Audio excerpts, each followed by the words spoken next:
situados no corpo etéreo pelos quais transitam os fluidos energéticos. Edgar Armond. Chakra é considerado como um intermediário de transferência de energia entre duas dimensões vizinhas do ser, tanto como um centro proporciona a conversão de energia entre um corpo e sua mente correspondente. Hiroshi Motoyama. Chakras são centros psíquicos que estão sempre ativos no corpo, não importa se temos ou não consciência deles. A energia se move através dos chakras para produzir diferentes estados psíquicos, Ari-Jori, maiúsculas originais, e tantas outras. 3.1.1 A visão espírita. Capturando as questões que propusemos há pouco, apesar de não podermos afirmar que por puros perispíriticos tenha Kardec explicitado centros de força, nem que por envoltórios tampouco tenha se referido diretamente aos corpos ou capas do espírito tal como ensinados pelo esoterismo, não podemos esquecer que, pelo genérico com que muitos assuntos foram abordados, fica aberta a possibilidade de tirarmos algumas ilações de suas palavras mesmo que elas não tragam o cunho do explícito.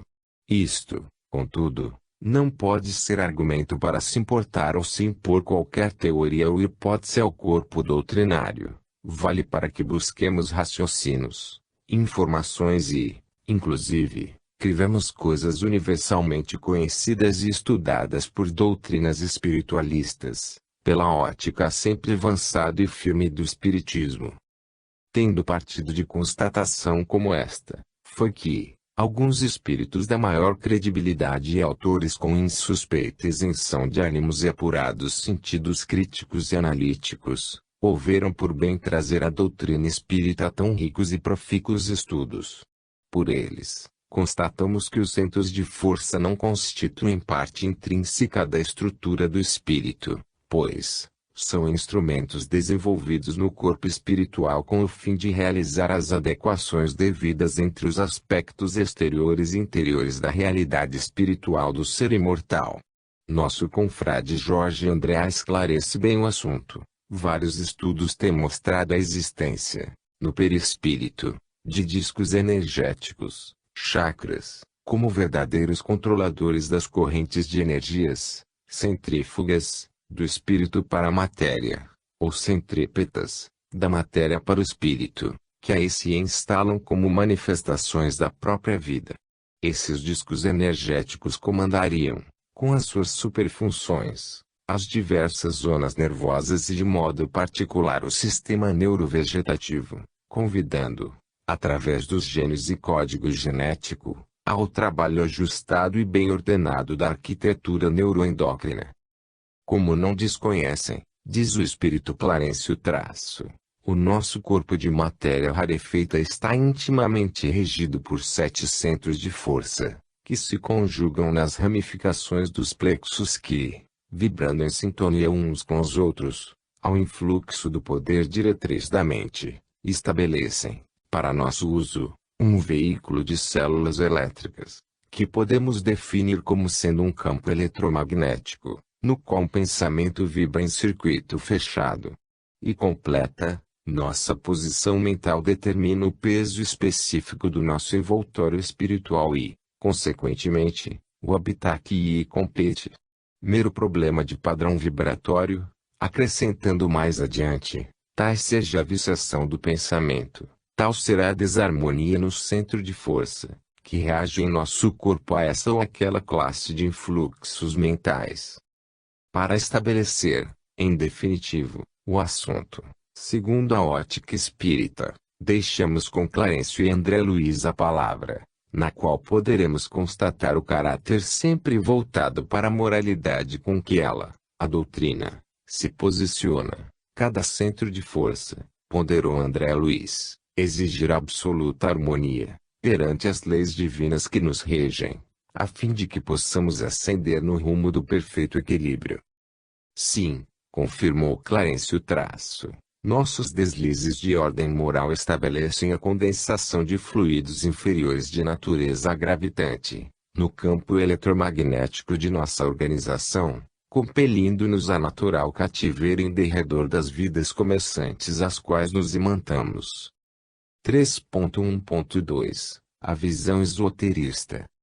Mesmo reconhecendo que as energias espirituais e mentais são preponderantes na ação desses centros de força, algumas escolas preferem se ater mais aos aspectos físicos ou, diríamos, mais materiais da questão, criando, inclusive, imagens para expressá-los como centros anímicos, igrejas, iotos, estrelas, divindades, ou endereçando-os a prováveis correspondentes físicos, como os plexos, ou elementos como o azoto, o éter, o ar, o fogo, a água e a terra. De uma forma genérica, no esoterismo não encontramos uma uniformidade sobre quase nada que diz respeito a tal assunto ou coligados, a começar pela definição do número de centros de força, como é o caso do budismo tibetano. Os chakras ou plexos psíquicos, em tibetano, Korlu, literalmente roda, são os centros circulares formados sobre a veia central pela interseção de muitas veias sutis e pela coleção de várias essências. Ponto. No sistema tântrico tibetano há um máximo de 6 chakras principais, em confronto com os 7 do sistema hindu. Só se usam, de hábito, 5 chakras na visualização interior tibetana e, não raro, só se menciona 3. Por este exemplo se vê que a questão do número é bem imprecisa.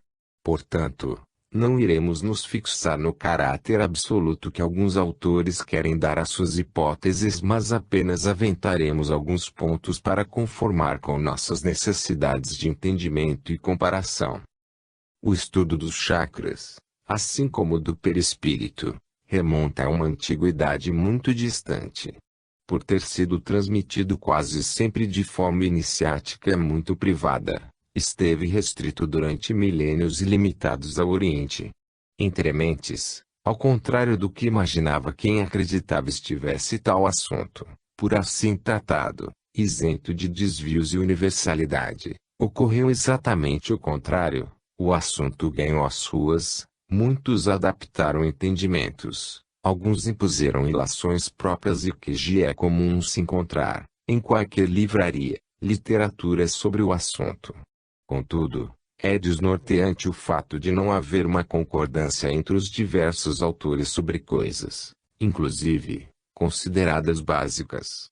Assim nos pronunciamos, no intuito de alertar quem queira conhecer o assunto com maior aprofundamento, quanto ao cuidado que deve ter quando estudar e interpretar as obras concernentes. Particularmente, tivemos dúvidas e entendimentos muito contraditórios quando tentamos estudar tal tema em sua vez primeira, e o fator causador foi exatamente essa falta de concordância. E como o assunto, além de envolver algumas abordagens, por subjetivas demais, complexas, invariavelmente é tratado de uma maneira muito mística e misteriosa, fica difícil um discernimento mais seguro enquanto não se tiver vasculhado um bom número de obras.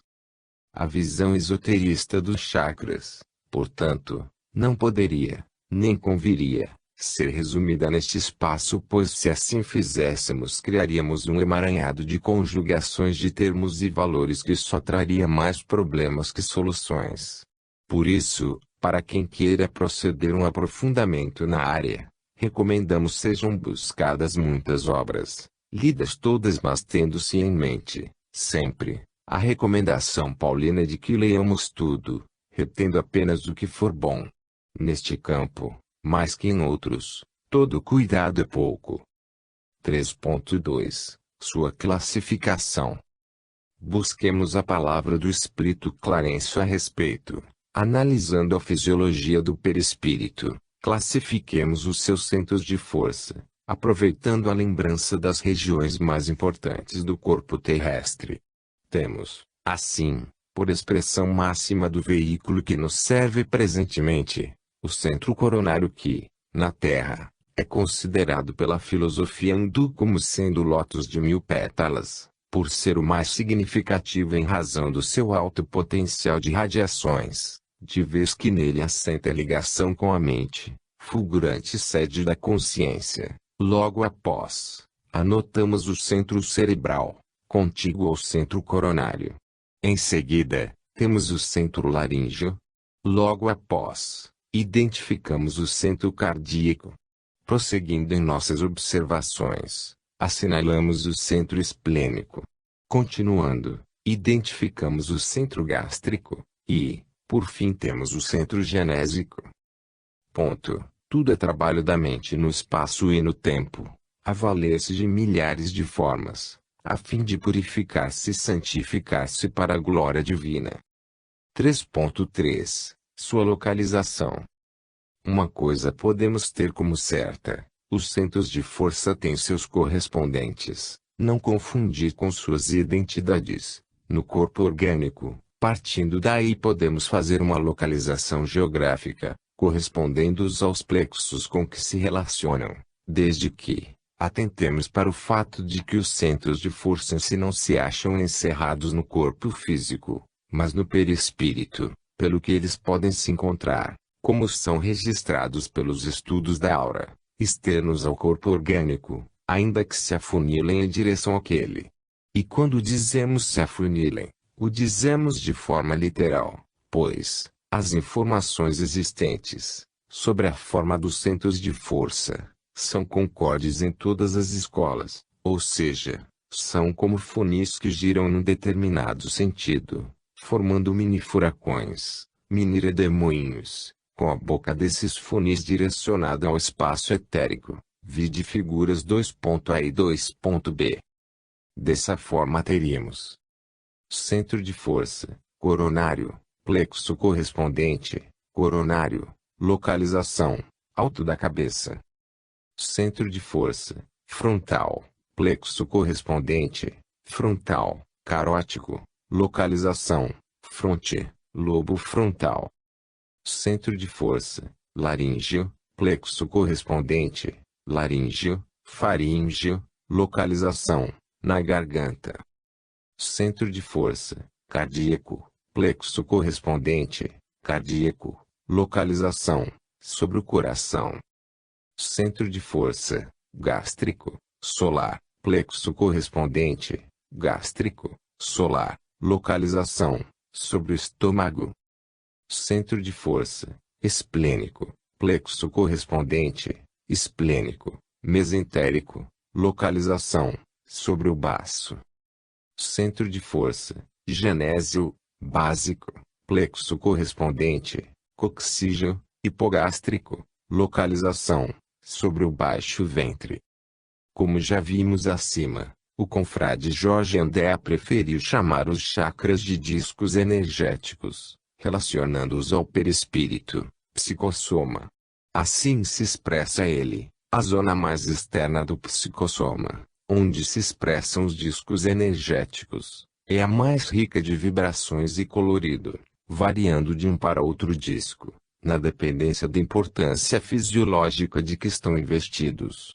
São muitos, mas os principais e dignos de citação são em número de 7, e, pela localização, podemos classificá-los em A. Epifisiário, no centro do crânio, B. Frontal, ao nível do lobo frontal, C. Laríngeo, na região cervical, pescoço, D. Cardíaco, na região pericordial, coração, e solar, na região epigástrica, correspondendo ao fígado, F. Esplênico, na região esplênica, correspondendo ao baço, e G.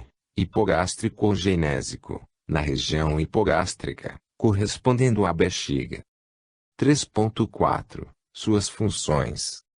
Um fator que nos faz ponderar acerca de uma necessidade, tão só meridiana, de conhecermos o assunto é a parcimônia com que os espíritos sérios têm tocado no tema, enquanto alguns a ele se referem em passante, mencionando-os por terem sido acionados e não adiantando nada mais além. Apenas com André Luiz registramos uma informação mais direta, mais aberta, mais explícita. Isto posto, iremos ver as funções desses 7 centros de força, com moderada reflexão, a fim de que a precipitação não nos projete emaranhados de dúvidas, nem nos fixemos no comodismo de desconhecer esses verdadeiros canais de assimilação e projeção do perispírito. Afinal, concordemos ou não, para que tenhamos um aprofundamento dos conhecimentos que envolvem a fluidoterapia, faz-se indispensável consideremos, ainda que por hipótese apenas, os centros de força. 3.4.1 do centro coronário. Assim se refere o espírito Clarencio. Nele assenta a ligação com a mente, fulgurante sede da consciência. Esse centro recebe em primeiro lugar os estímulos do espírito, comandando os demais, vibrando todavia com eles em justo regime de interdependência. Considerando os fenômenos do corpo físico, e satisfazendo aos impositivos da simplicidade, dele emanam as energias de sustentação do sistema nervoso e suas subdivisões, sendo responsável pela alimentação das células do pensamento e o provedor de todos os recursos eletromagnéticos indispensáveis à estabilidade orgânica. É, por isso, o grande assimilador das energias solares e dos raios da espiritualidade superior, capazes de favorecer a sublimação da alma. André Luiz, que registrou as informações acima, diz mais em outra obra, quando relaciona ditos centros de força com o perispírito, neste identificando o centro coronário, instalado na região central do cérebro, sede da mente, centro, que assimila os estímulos do plano superior e orienta a forma, o movimento, a estabilidade, o metabolismo orgânico e a vida consciencial da alma encarnada ou desencarnada, nas cintas de aprendizado que lhe corresponde no abrigo planetário. O centro coronário supervisiona, ainda, os outros centros vitais que lhe obedecem ao impulso, procedente do espírito, assim como as peças secundárias de uma usina respondem ao comando da peça a motor de que se serve o tirocínio do homem para concatená-las e dirigi-las. E acrescentou, temos particularmente no centro coronário o ponto de interação entre as forças determinantes do espírito e as forças fisiopsicossomáticas organizadas.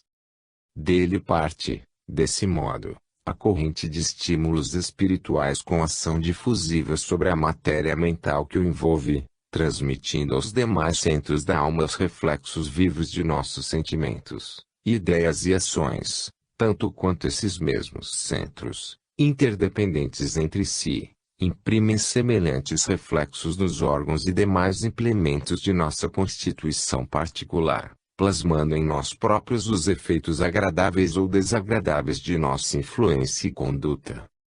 3.4.2 do centro cerebral.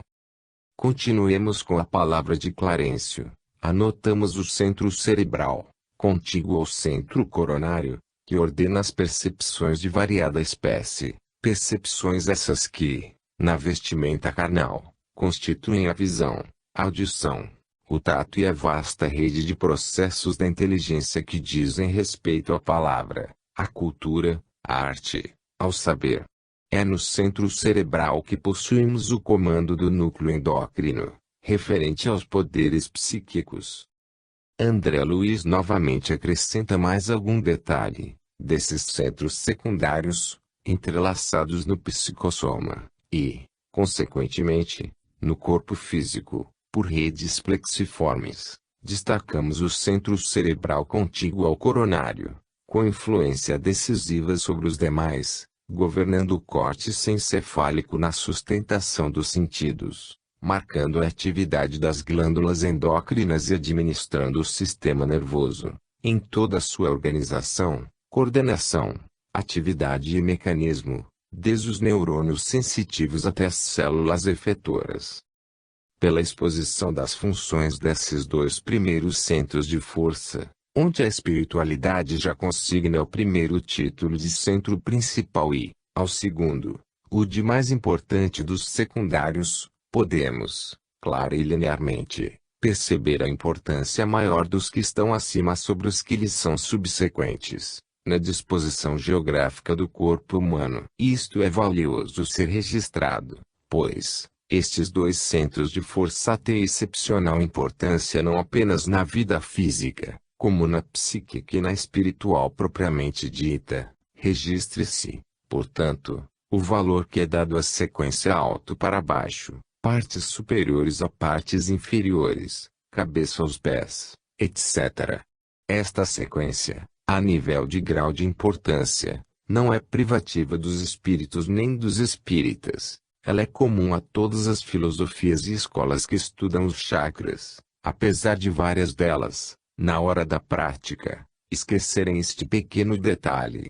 Precisaremos dessa observação mais adiante. 3.4.3 Do centro laríngeo. Voltamos à palavra clarêncio. Em seguida, temos o centro laríngeo, que preside aos fenômenos vocais, inclusive as atividades do timo, da tireoide e das paratireoides, controlando notadamente a respiração e a fonação. André Luiz. 3.4.4 Do centro cardíaco. Continuemos, respectivamente, com Clarencio e André Luiz. Logo após, identificamos o centro cardíaco, que sustenta os serviços da emoção e do equilíbrio geral, dirigindo a emotividade e a circulação das forças de base. Jorge André, se referindo ao disco cardíaco, lembra ainda que ele responderia pelas energias em todo o aparelho circulatório, dando orientação aos fenômenos da zona de vitalização. 3.4.5 Do centro esplênico. Permita-nos o leitor continuemos com Clarencio e André Luiz. Na mesma sequência e obras como vimos fazendo, assinalamos o centro esplênico, que, no corpo denso, está sediado no baço, regulando a distribuição e a circulação adequada dos recursos vitais em todos os escaninhos do veículo de que nos servimos, determinando todas as atividades em que se exprime o sistema hemático, dentro das variações de meio e volume sanguíneo. 3.4.6 Do centro gástrico. E vamos prosseguindo com a mesma dupla acima, na mesma ordem. Identificamos o centro gástrico, que se responsabiliza pela penetração de alimentos e fluidos em nossa organização, e pela digestão e absorção dos alimentos densos ou menos densos que, de qualquer modo, representam concentrados fluídicos penetrando-nos a organização. 3.4.7 Do centro genésico. Concluamos com os mesmos espíritos que nos orientaram nos 6 centros anteriores. Na mesma sequência, por fim, temos o centro genésico, em que se localiza o santuário do sexo, como o templo modelador de formas e estímulos, por isso mesmo, guiando a modelagem de novas formas entre os homens ou o estabelecimento de estímulos criadores, com vistas ao trabalho, à associação e à realização entre as almas. 3.4.8 Gerais.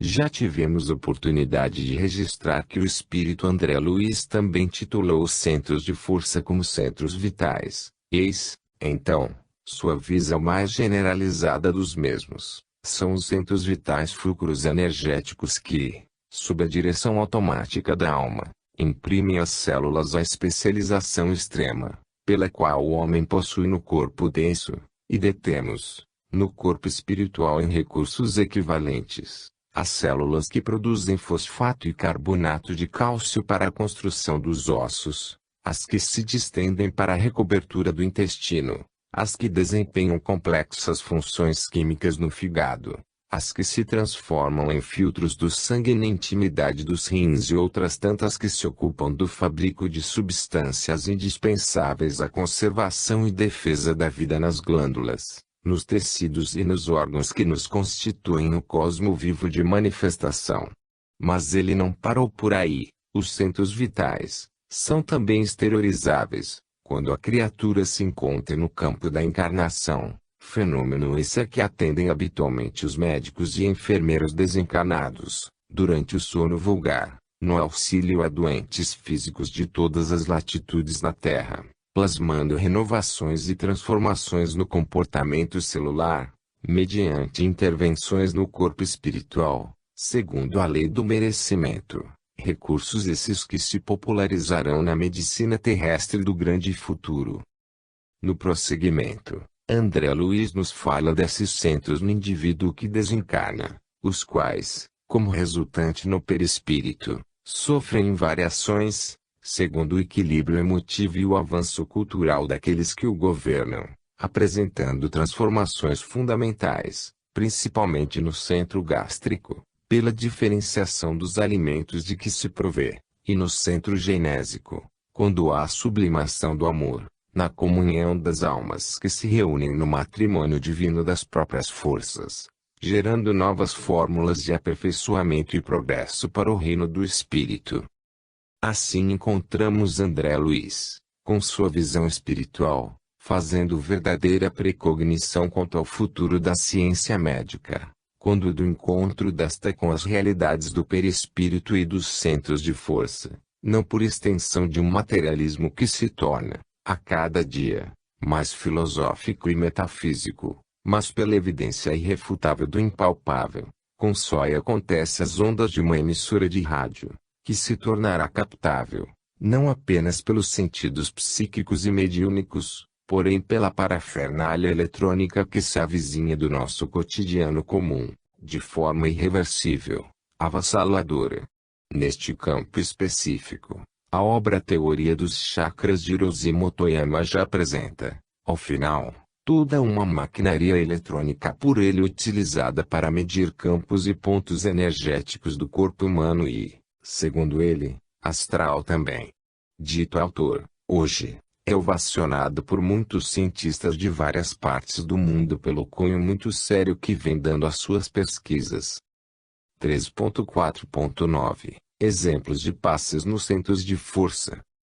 Até mesmo para não tornar a leitura cansativa, faremos apenas 2 registros de exemplos, onde fica bem evidenciada a ação dos passes por interveniência dos centros de força. Ambos exemplos serão extraídos de uma mesma obra espírita, posto que as palavras de André Luiz e Clarencio, já mencionadas, deixam claro que este assunto não é, necessariamente, doutrina estranha. O obsessor dominava-o, quase completamente, acoplando-se aos centros de forças com toda a pujança do desejo irrefreável. Ponto. A única medida apaziguadora e oportuna será um ligeiro sono. Acercou-se do leito, e aplicou-lhe energias relaxadoras, que, adicionadas ao desgaste emocional dos momentos vividos, passaram a um efeito quase imediato. Dirigidas ao centro cerebral e solar, acalmaram-lhe a mente e as emoções inferiores. Manuel Pilomeno de Miranda. Ponto. Conseguiu, também, através da aplicação correta de bioenergia nos centros coronário e cerebral, diluir as ideoplastias. Uma outra fonte riquíssima de informações, mormente sobre os centros coronário e genésico, se encontra na obra No Mundo Maior de André Luiz, onde o aprofundamento das questões do cérebro e da mente são de uma riqueza indescritível. Deixamos ao leitor a sugestão desse infatigável e enriquecedora leitura. 3.5 Desarmonia dos centros de força. Desde que podemos assimilar a ação dos centros de força até mesmo por força das ações orgânicas do corpo humano, de igual sorte podemos entender que sua desarmonia, sua disfunção, repercutirá diretamente nos veículos somático e perispiritual, pelo que importa tenhamos-los harmonizados, equilibrados, em perfeito funcionamento.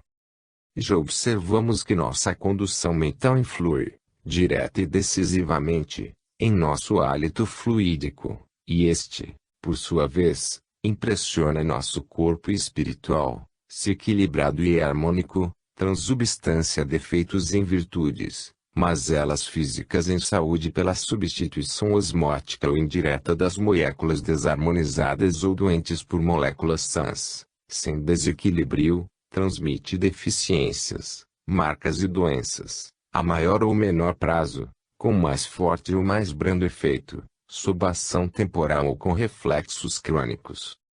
De maneira direta, Nosso agir e nosso pensar desequilibrados fazem surgir desarmonias nos centros de força que, para se restabelecerem, carecem do restabelecimento do seu portador. E isso não se dá pelo simples acionar de uma chave chamada ativação dos centros de força e sim pelo reequilíbrio do campo que gerou o defeito.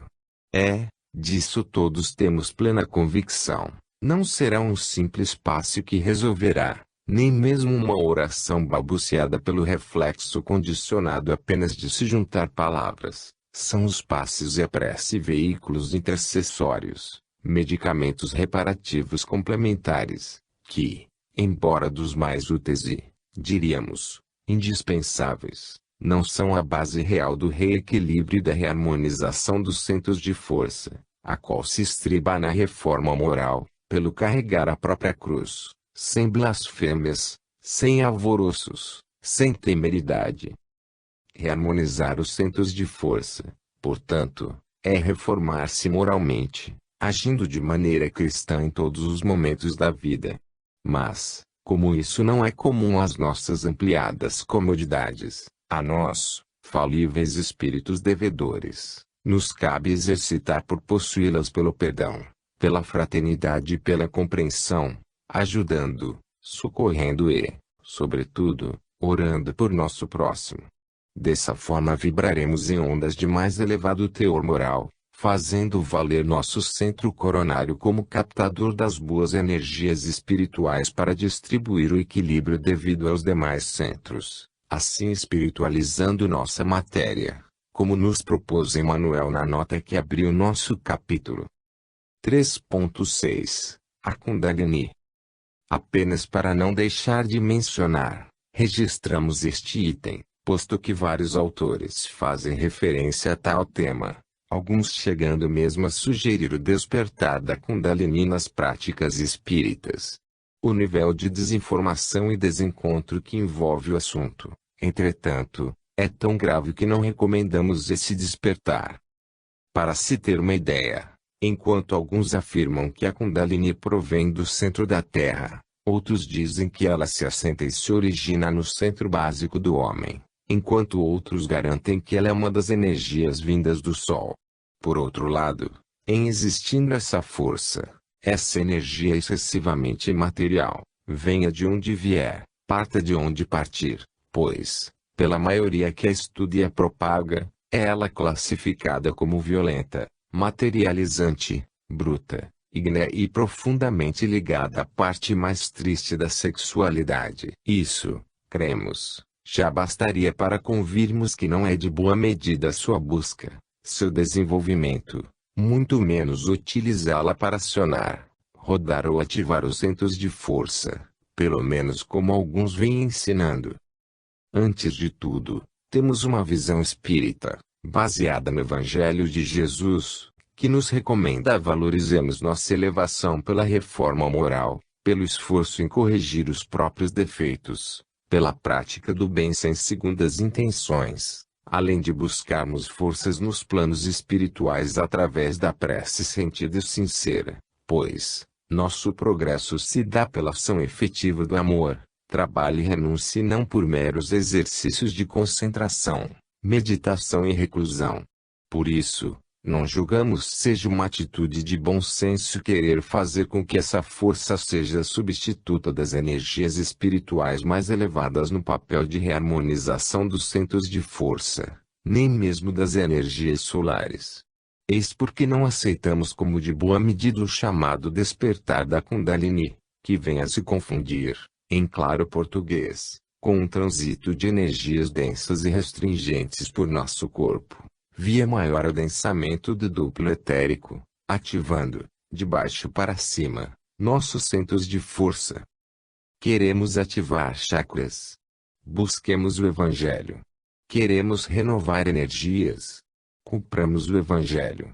Queremos sublimar energias. Vivamos o Evangelho. Tudo mais nos virá por acréscimo da bondade de Deus.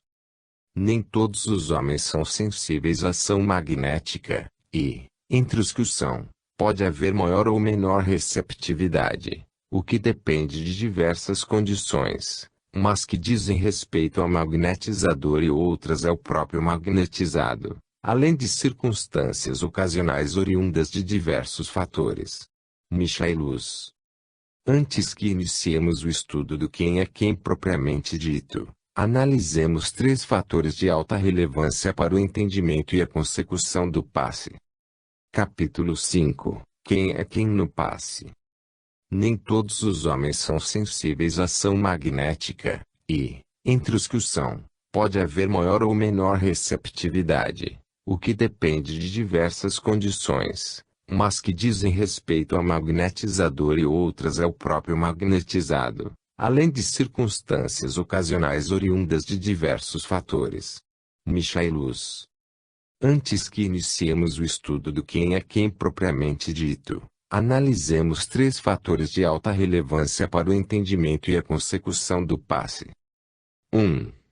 Fé, merecimento e vontade. 1.1 A fé. O poder da fé se demonstra, de modo direto e especial, na ação magnética. Por seu intermédio, o homem atua sobre o fluido, agente universal, modifica-lhe as qualidades e lhe dá uma impulsão por assim dizer irresistível. Daí decorre que aquele que, a um grande poder fluídico normal, junta ardente fé, pode, só pela força da sua vontade dirigida para o bem, operar esses singulares fenômenos de cura e outros, tidos antigamente por prodígios, mas que não passam de efeito de uma lei natural. Tal o motivo por que Jesus disse a seus apóstolos, se não o curastes, foi porque não tendes fé. Allan Kardec. Na verdade não há muito o que interpretar dessas palavras de Kardec, apenas ressaltamos a ponte existente entre a fé e a ação fluídica por obra da força da sua vontade. Desnecessário, portanto, dizer que a ausência da fé, por parte do passista, é a anulação prática de seu poder e, no paciente, é a falta do catalisador fundamental da cura. É, como disse Ana, rainha da Romênia, quando prefaciou George Chapman, serão salvos os que tiverem fé. Na pena de Leon Denis, observamos uma notável síntese deste assunto. A fé vivaz, a vontade, a prece e a evocação dos poderes superiores amparam o operador e o sensitivo. Quando ambos se acham unidos pelo pensamento e pelo coração, a ação curativa é mais intensa. Dispensável qualquer outro comentário. Colocando-nos na posição daquele que não crê, ou não o quer, diríamos, até parece que ter fé é uma coisa simples, fácil, que se pode conseguir sem maiores esforços, mas, na realidade, não é.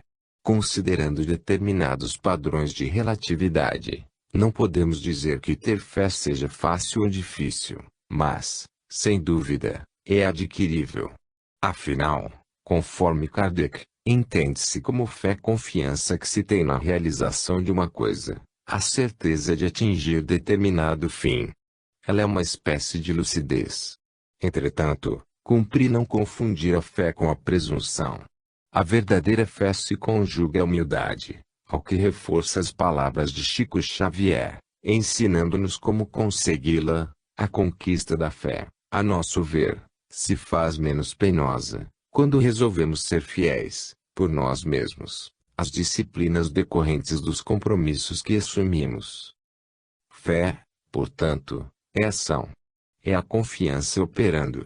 Ao contrário do que muitos imaginam, a fé não é a passividade acomodada nem a expectação contemplativa. Ela nos solicita raciocínio, razão, paciência, trabalho e humildade.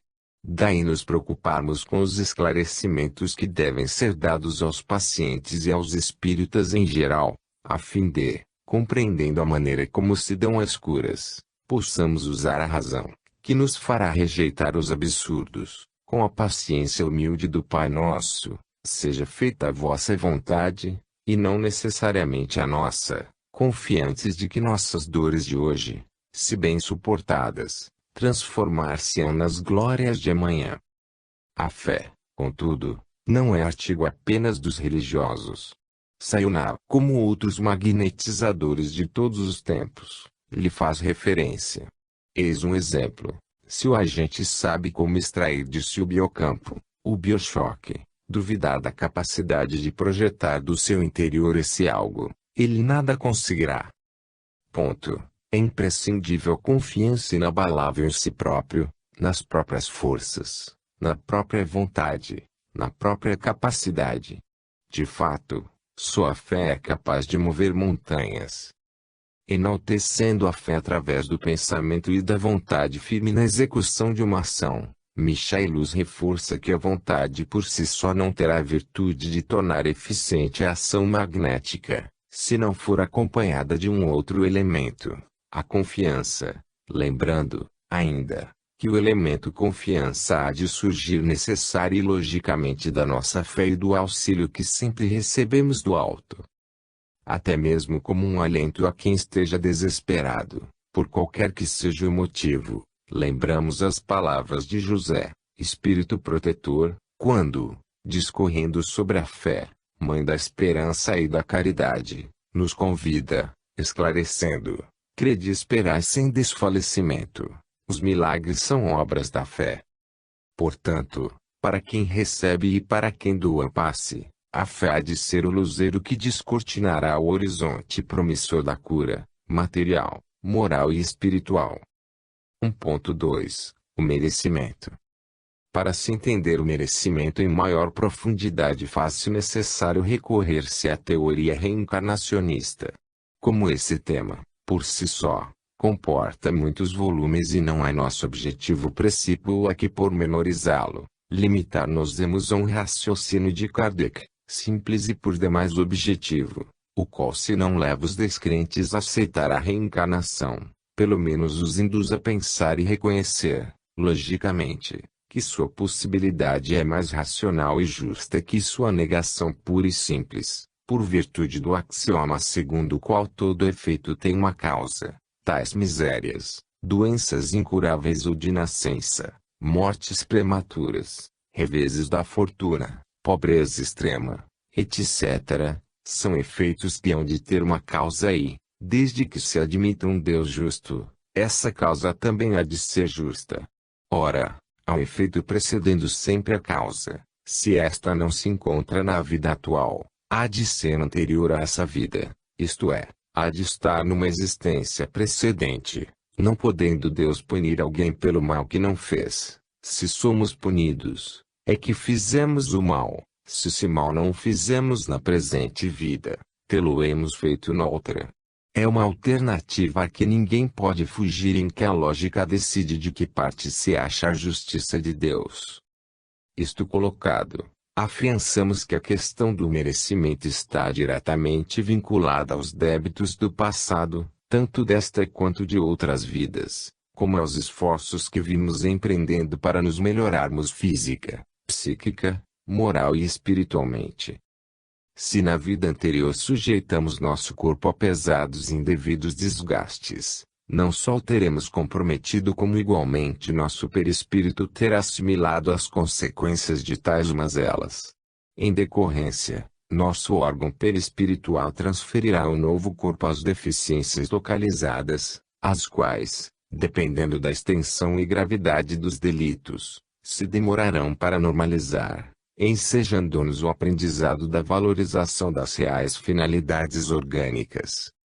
Por outro lado, se temos problemas pulmonares devido ao fumo e queremos nos tratar, mas não abandonamos o cigarro, por mais ingentes sejam os esforços fluídicos empregados para a cura, tudo redundará em falhas ou ineficiência.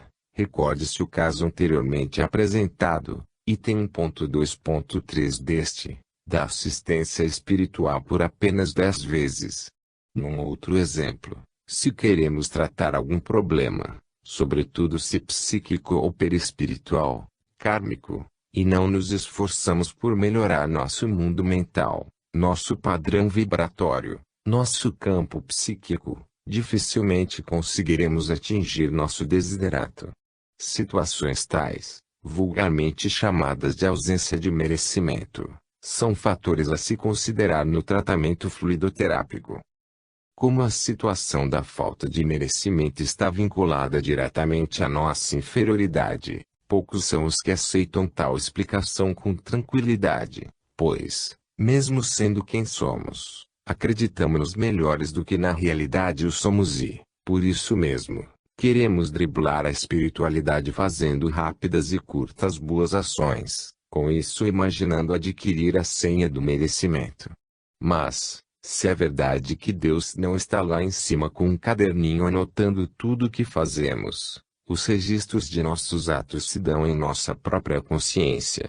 É igualmente verdadeiro que vibramos e emitimos ondas psíquicas em nosso derredor de acordo com nossa realidade íntima e não com as aparências que procuramos apresentar.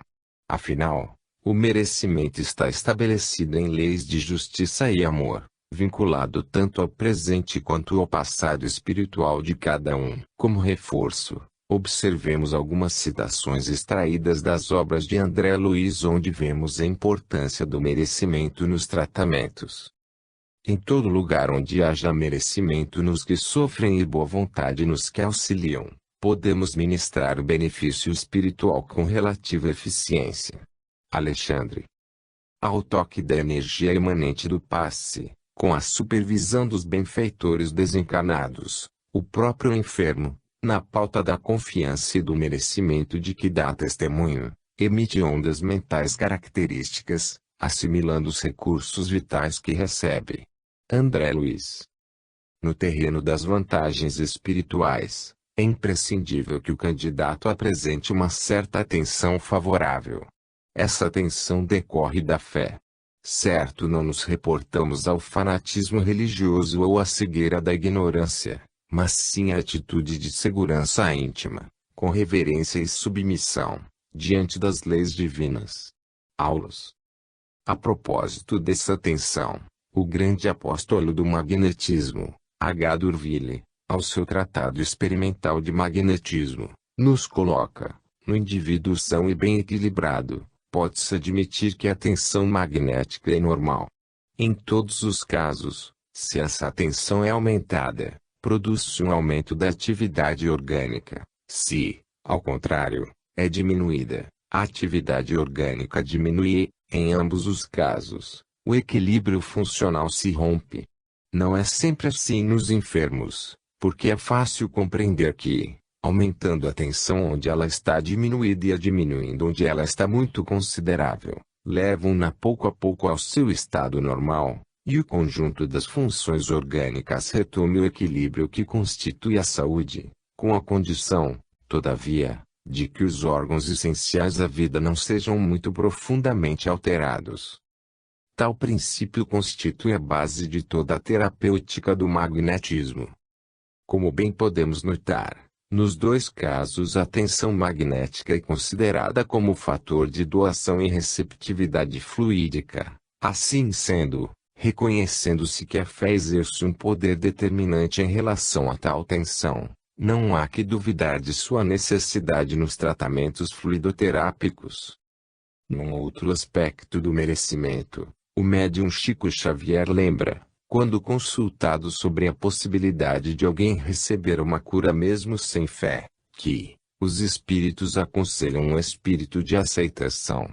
Primeiramente, em qualquer caso da doença que possa ocorrer em nós, em nosso mundo orgânico, o espírito de aceitação torna mais fácil para o médico deste mundo ou para os benfeitores espirituais do outro atuarem em nosso favor.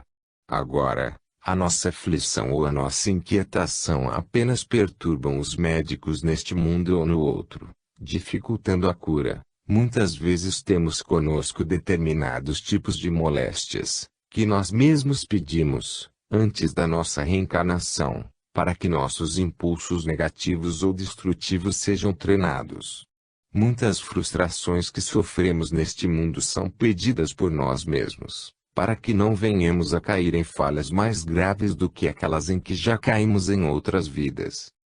Finalizando, lembramos que não existe tratamento impossível, mesmo porque esta palavra, bem como milagre, não consta do dicionário divino. Basta lembrar a máxima do Cristo de que a fé transporta montanhas, o que nos dá a dimensão da fé e, consequentemente, do poder da divindade. Se alguns tratamentos não produzem os frutos que seriam almejados, é porque a lei de causa e efeito é uma lei de justiça. Ademais, com nossa cegueira espiritual, muitas vezes não queremos ver a ação além dos limites estreitos do imediatismo material, não nos ocorrendo que, mesmo sem a recomposição orgânica, é comum, pela evangelização, alcançarmos verdadeiros prodígios no campo da paciência, da renúncia, da compreensão, da prudência, da harmonia interior e da renovação de ânimos que, por si sós, nos projetam a condição dos que, parafraseando Jesus, veem pois que têm olhos para ver. 1.3 A vontade. Apesar da fé e do merecimento serem importantes fatores, ditos subjetivos, em qualquer análise séria sobre as chamadas curas espirituais, nem todos os escritores e pesquisadores não espíritas levam-nos em consideração.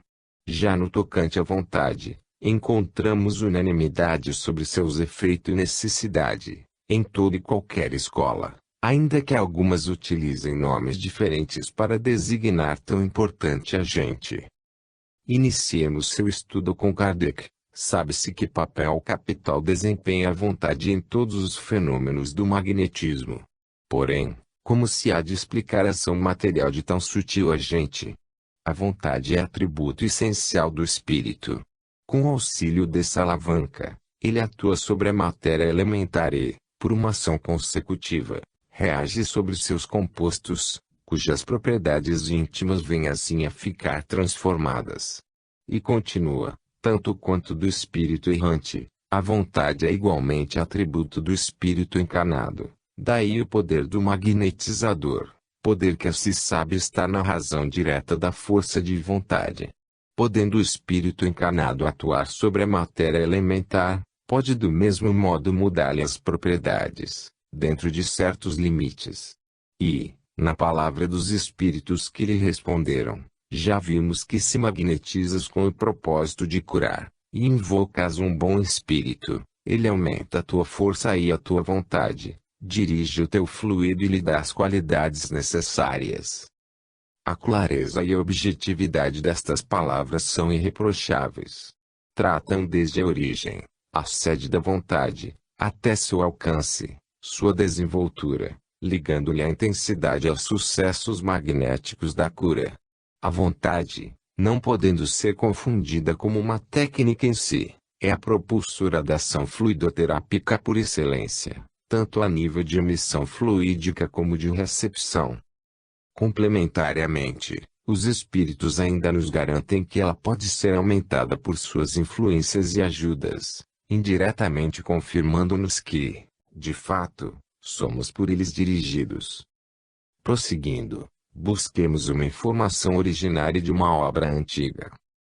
Uma vontade decidida é o princípio indispensável de todas as operações magnéticas. Autor anônimo hebreu.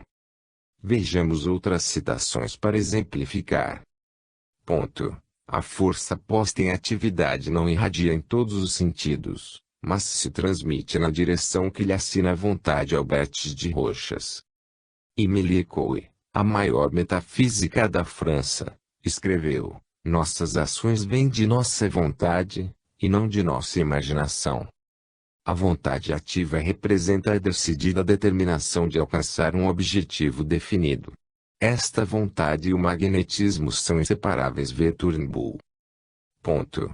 E mostraremos que não só a vontade existe realmente, como faculdade da alma, mas também que exerce seu poder, durante a vida, fora do corpo terrestre e, a fortiori, além do perispírito no espaço. Nós sustentamos que a vontade é uma faculdade do espírito, que ela existe positivamente e como potência, que sua ação se revela claramente na esfera do corpo e que pode mesmo projetar à distância a sua energia. Esse poder da alma sobre o corpo pode chegar até vencer a enfermidade. Muitas vezes, uma vontade enérgica consegue restabelecer a saúde. Gabriel Bellani. Voltemos a Kardec. O Sr. Jacob, não tocando no doente, não fazendo mesmo nenhum passe magnético, o fluido não pode ter por motor e propulsor senão a vontade. Mas se a vontade for ineficaz quanto ao concurso dos espíritos, é onipotente para imprimir ao fluido, espiritual ou humano, uma boa direção e uma energia maior. No homem mole, distraído, a corrente é mole, a emissão é fraca, o fluido espiritual para nele, mas sem que o aproveite. No homem de vontade enérgica, a corrente produz o efeito de uma ducha. Não se deve confundir vontade enérgica com teimosia, porque esta é sempre resultado do orgulho ou do egoísmo, ao passo que o mais humilde pode ter a vontade do devotamento. No outro momento, Kardec transcreve uma mensagem de Mesmer, espírito. Existindo no homem a vontade em diferentes graus de desenvolvimento, em todas as épocas tanto serviu para curar, quanto para aliviar. A vontade tanto desenvolve o fluido animal quanto o espiritual, porque, tudo sabeis agora, há vários gêneros de magnetismo, e o magnetismo espiritual que, conforme a ocorrência, pode pedir apoio ao primeiro. Observemos o que diz Paulo, apóstolo, em mensagem psicografada, uma palavra sobre os médiuns curadores, que, ao empregarem sua faculdade, a prece, que é a vontade mais forte, seja sempre o seu guia, seu ponto de apoio. Em toda a sua existência, o Cristo vos deu a mais irrecusável prova da vontade mais firme, mas era a vontade do bem e não a do orgulho. Quando, por vezes, dizia eu quero, a palavra estava cheia de unção. É de se admirar e reconhecer toda a pujança presente numa vontade pura, sedimentada no amor vivido e exemplificado. Torna-se uma vontade verdadeiramente divina. Eis o que o Cristo nos ensinou, eis o que Paulo nos lembra. Leon Denis, com sua síntese, nos concede outra joia de raciocínio. A vontade de aliviar, de curar, comunica ao fluido magnético propriedades curativas. Ao que André Luiz acrescenta, pelo passe magnético, notadamente naquele que se baseia no manancial da prece. A vontade fortalecida no bem pode soerguer a vontade enfraquecida de outrem para que essa vontade novamente ajustada à confiança magnetize naturalmente os milhões de agentes microscópicos a seu serviço, a fim de que o estado orgânico, nessa ou naquela contingência, se recomponha para o equilíbrio indispensável. E, sendo mais explícito ainda, ratifica dizendo, temos, assim, as variadas províncias celulares sofrendo o impacto constante das radiações mentais, a lhes absorverem os princípios de ação e reação desse ou daquele teor, pelos quais os processos da saúde e da enfermidade, da harmonia e da desarmonia são associados e desassociados, conforme a direção que lhes imprima a vontade, complementando que o processo de socorro pelo passe é tanto mais eficiente quanto mais intensa se faça a adesão daquele que lhe recolhe os benefícios, de vez que a vontade do paciente, erguida ao limite máximo de aceitação, determina sobre si mesmo mais elevados potenciais de cura. Nesse estado de ambientação, ao influxo dos passes recebidos, as oscilações mentais do enfermo se condensam, mecanicamente, na direção do trabalho restaurativo, passando a sugeri-lo às entidades celulares do veículo em que se expressam, e os milhões de corpúsculos do organismo fisiopsicossomático tendem a obedecer, instintivamente, às ordens recebidas, sintonizando-se com os propósitos do comando espiritual que os agrega. Em outra oportunidade, este espírito correlaciona a mente, o corpo, o perispírito e a vontade, numa panorâmica de inexcedível profundidade, tomando o sistema cerebral por gabinete administrativo da mente. Reconheceremos sempre que a conduta do corpo espiritual está submetida ao governo da nossa vontade. E não apenas isso, a corrente de partículas mentais exterioriza-se de cada espírito com qualidade de indução mental, tanto maior quanto mais amplo se lhe evidenciem as faculdades de concentração e o teor de persistência no rumo dos objetivos que demande. No reino dos poderes mentais, A corrente mental é suscetível de reproduzir as suas próprias peculiaridades em outra corrente mental que se lhe sintonize. O fenômeno obedece à conjugação de ondas, enquanto perdura a sustentação do fluxo energético. Compreendemos que a matéria mental é o instrumento sutil da vontade, atuando nas formações da matéria física, gerando as motivações de prazer ou desgosto, alegria ou dor, otimismo ou desespero, que não se reduzem efetivamente a abstrações,